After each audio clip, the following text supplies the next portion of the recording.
Assalamualaikum dan salam Trakku sayang, bersama saya Al-Fairiz Jemurin. Tumpuan berita. Gabungan Parti Sarawak GPS akur dengan titah Yang di-Pertuan Agong Al-Sultan Abdullah Riayatuddin Al-Mustafa Billah Shah untuk membentuk kerajaan perpaduan di peringkat persekutuan.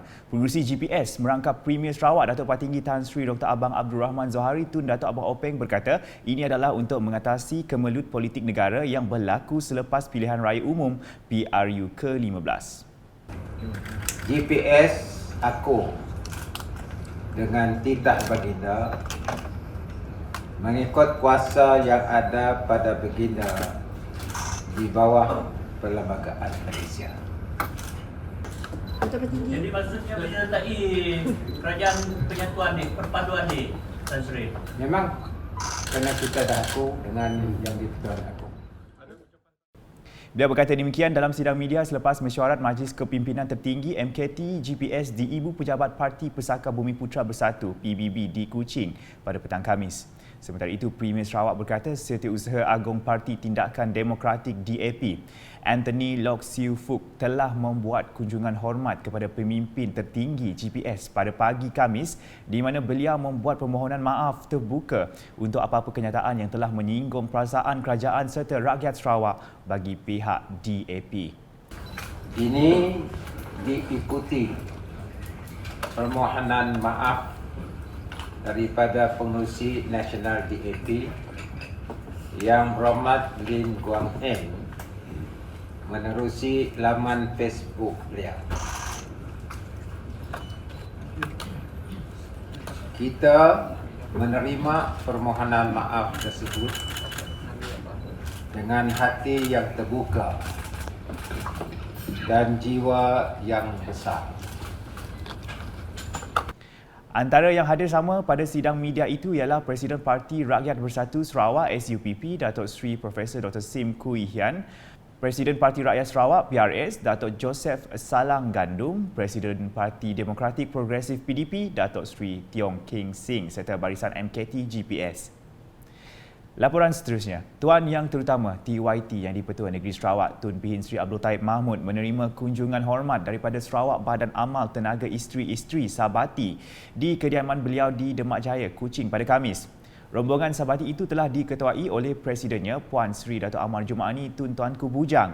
Antara yang turut mengiringi beliau ialah Timbalan Presiden Sabati, Datuk Doreen Mayang, Datuk Dayang Morliah Datuk Awang Daud dan Datin Sri N. Ong Siok Yan serta Bendahari Sabati Datin Siti Syurgayah Ahmad Zaidin. Difahamkan kunjungan hormat tersebut bertujuan menyampaikan jemputan rasmi kepada Tun Pihin Sri Abdul Taib serta Toh Puan Datuk Patinggi Ragat Kurdi Taib untuk menyempurnakan Majlis Perasmian Wisma Sabati dan ulang tahun ke-40 Sabati pada 26 November ini. Dalam perkembangan sama, Premier Sarawak Datuk Patinggi Tan Sri Dr. Abang Abdul Rahman Zohari Tun Datuk Abang Openg meluangkan masa hadir ke raptai penuh Majlis Perasmian Sabati dan sambutan ulang tahun ke-40 Sabati bagi meninjau persiapan terakhir program tersebut di Jalan Diplomatik Kuching pada malam Khamis. Beliau turut disertai isterinya yang juga Presiden Sabati Puan Sri Dato' Amar Jumaani Tun Tuanku Bujang. Majlis tersebut bakal disempurnakan oleh Tuan Yang Terutama TYT Yang di-Pertuan Negeri Sarawak Tun Pihin Sri Abdul Taib Mahmud pada 26 November ini. Antara pengisian program termasuk ucapan oleh Premier Sarawak serta Puan Sri Dato' Amar Jumaani selain tayangan montaj khas berkaitan sejarah dan aktiviti Sabati. Sebagai badan amal yang aktif menjalankan aktiviti kebajikan di seluruh Sarawak semenjak penubuhannya pada tahun 1982, satu lagi sejarah dilakar untuk badan amal tersebut dengan ia kini memiliki bangunan sendiri iaitu Wisma Sabati. Antara yang hadir sama meninjau persiapan terakhir itu ialah Setiausaha Kerajaan Sarawak Datuk Amar Muhammad Abu Bakar Marzuki, Ahli Dewan Undangan Negeri Adun Satok Datuk Ibrahim Baki serta Pengarah Unit Protokol Istiadat dan Pengurusan Acara Sarawak Datuk Azlan Ali Badri. Berita seterusnya, Kerajaan Gabungan Parti Sarawak GPS telah memperuntukkan sebanyak RM255 juta kepada unit hal ehwal agama-agama lain Unifor sejak tahun 2017. Menurut Timbalan Premier Sarawak Datuk Ahmad Douglas Uga Embas bagi tahun 2023, Premier Sarawak Datuk Patinggi Tan Sri Dr. Abang Abdul Rahman Zohari Tun Datuk Abang Openg telah meluluskan sebanyak RM100 juta lagi untuk Unifor. Jelasnya ia bukti komitmen kerajaan GPS dalam melindungi kesejahteraan rakyat Sarawak bagi memastikan semua agama di negeri ini terus sentiasa dijaga. we must continue to build up. GPS government will continue to protect and safeguard the freedom of religion in Sarawak as enshrined in the Federal Constitution, and we will ensure that the welfare and well-being of all the region will always be looked after. That's why since 2017,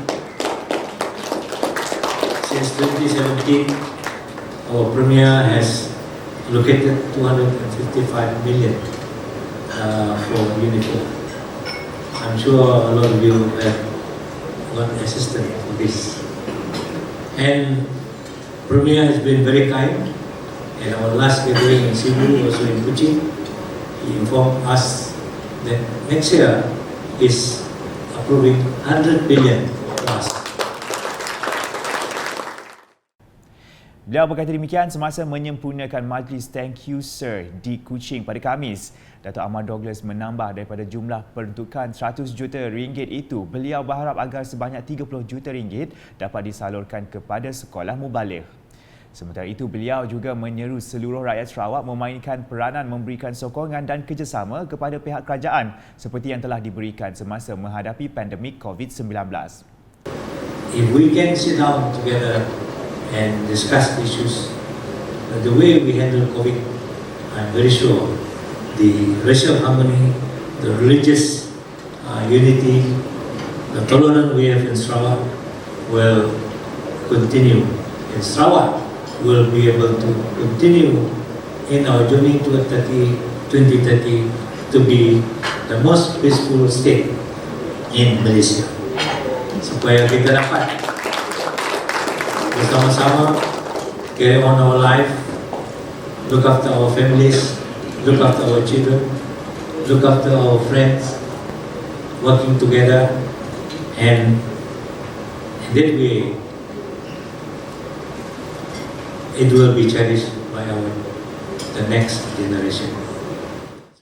Dalam program sama, Datuk Ahmad Douglas turut menyampaikan geran operasi Rumah Ibadat Agama-Agama Lain tahun 2022 kepada 15 penerima. Turut hadir Timbalan Premier Sarawak Datuk Seri Profesor Dr. Sim Kui Hian, Timbalan Menteri Utiliti dan Telekomunikasi 1 Sarawak Datuk Liwan Lagang, Timbalan Setiausaha Kerajaan Sarawak Pentadbiran Datuk Baklen Bangik dan Pengarah Unifor Richard Lon. Beralih ke laporan persidangan Dewan Undangan Negeri DUN Sarawak ke-19, Kerajaan Sarawak masih belum mempunyai perancangan untuk membina bangunan baru untuk Mahkamah Bumi Putra bahagian muka.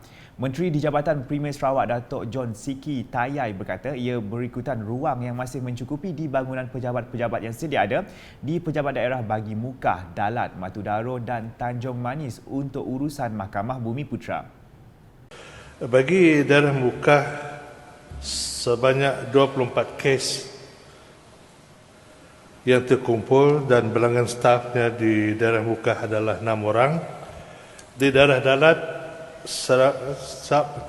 hanya 2 kes yang terkumpul dan yang dikendalikan oleh 2 staf. Di daerah Matu ada 3 kes yang terkumpul dan dikendali oleh 6 orang staf, dan di daerah Daro adalah 9 kes yang terkumpul yang dikendalikan 3 staf, dan di daerah Tanjung Manis adalah 5 kes yang terkumpul yang dikendalikan 7 staf. Beliau berkata demikian semasa menjawab soalan adun balingian Abdul Yaakob Arbi dalam persidangan DUN Sarawak ke-19 pada Khamis. Paparan berikutnya, rakyat Sarawak diseru untuk tidak terpengaruh dengan sentimen perkauman yang rancak dibangkitkan oleh segelintir pihak pada masa kini. Menurut Ketua Setiausaha Politik kepada Premier Sarawak merangkap Ahli Dewan Undangan Negeri Adun Tupong Fazruddin Abdul Rahman, ekonomi global akan berdepan cabaran besar apabila sentimen tersebut disemarak dan digunakan sebagai modal politik. Saya merasakan ini amat berbahaya sekali. Jadi kita harus bersama-sama untuk pastikan perpaduan kaum yang sedia ada di negeri Sarawak. We should preserve it and we should work hard to ensure that we can preserve it. Kerana tindakan-tindakan yang diambil oleh pihak-pihak yang tidak bertanggungjawab boleh mengakibatkan kepada an escalation of perkara-perkara yang lain. Kita tidak mahu sampai ke peringkat tersebut.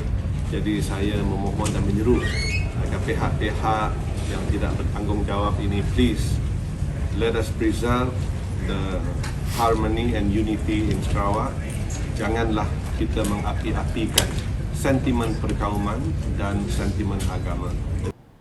Beliau berkata demikian dalam satu sidang media selepas membahas rang Undang-Undang Bekalan 2023 dalam persidangan DUN Sarawak ke-19 pada Khamis.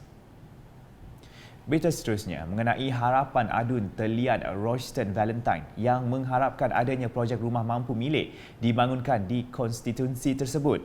Jelasnya ketika ini terdapat skim pembesaran kampung SPK yang telah diluluskan iaitu SPK Judan, SPK Kampung Petanak Fasa 1 dan SPK Telian Fasa 1 Stage 1. Saya faham keperluan perumahan ini menjadi permintaan utama penduduk di seluruh Sarawak dan kawasan telian turut terharga akan kemudahan ini.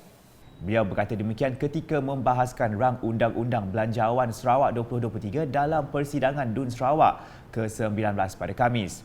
Ujarnya lagi turut dipohon 4 SPK baru iaitu SPK Telian Fasa 1 Stage 2, SPK Telian Fasa 2 Stage 1, SPK Sungai Rage, Sungai Pegeh dan SPK Petanak Fasa 2. Turut ditimbulkan Royston ialah cadangan untuk menambah baik perkhidmatan kesihatan di bahagian muka. Walau bagaimanapun, saya ingin memberi cadangan kalau belum dapat bina hospital baru, naik taraf fasiliti kesihatan pun sudah memadai. Termasuk tempatkan doktor-doktor pakar di muka secara tetap.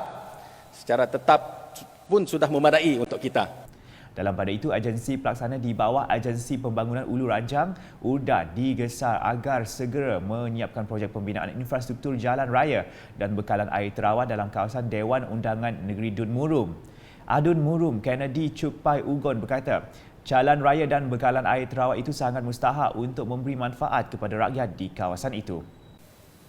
Pembentukan agensi-agensi pembangunan di bawah Rekoda oleh Yang Amat Berhormat Premier amat tepat sekali bagi mempercepatkan pembangunan di seluruh Sarawak, terutamanya di kawasan pedalaman secara terancang dan tersusun. Di bawah Upper Rejang Development Agency URDA yang melibatkan kawasan N66 Murum, beberapa projek pembangunan termasuklah kemudahan asas seperti jalan raya dan bekalan air terawat fasa 1 sedang dilaksanakan namun belum siap sepenuhnya lagi. Saya mohon agar agensi pelaksana mengambil tindakan segera untuk menyiapkan projek-projek ini kerana rakyat tidak sabar lagi untuk menikmati kemudahan-kemudahan ini. Beliau berkata semasa membahaskan rang Undang-Undang Perbekalan 2023-2022 dalam persidangan DUN Sarawak ke-19 pada Khamis. Selain itu, Kennedy turut menggesa Kementerian Infrastruktur dan Pembangunan Pelabuhan Sarawak MIPD, Jabatan Kerja Raya JKR dan semua agensi yang bertanggungjawab untuk menaik taraf beberapa jalan yang dalam kritikal di sekitar Murum. Antara beberapa jalan yang sangat kritikal yang memerlukan tindakan segera adalah seperti berikut. Pertama, naik taraf jalan bekas Balak ke Ulu Jelalong Tubau 88 km, naik taraf jalan kampung Feeder Road ke 25 buah rumah panjang di Jelalong dan Tubau lebih kurang 45 km, naik taraf jalan bekas Balak ke skim penempatan Metalun 18 km dan skim penempatan Tegulang 9 km, naik taraf jalan bekas Balak ke Lusung Laku 55 km, naik taraf jalan bekas Balak ke Long Lawen 15 km, naik taraf jalan bekas Balak ke Long Unan dan Long Senep lebih kurang 15 km. Sekian edisi Tengah Hari bersama saya Alfaris Jumurin. Berita lebih lanjut boleh didapati di semua platform media sosial UKAS termasuk portal ukas.sarawak.gov.my dan UKAS Channel di YouTube. #menyebar fakta. Salam UKAS.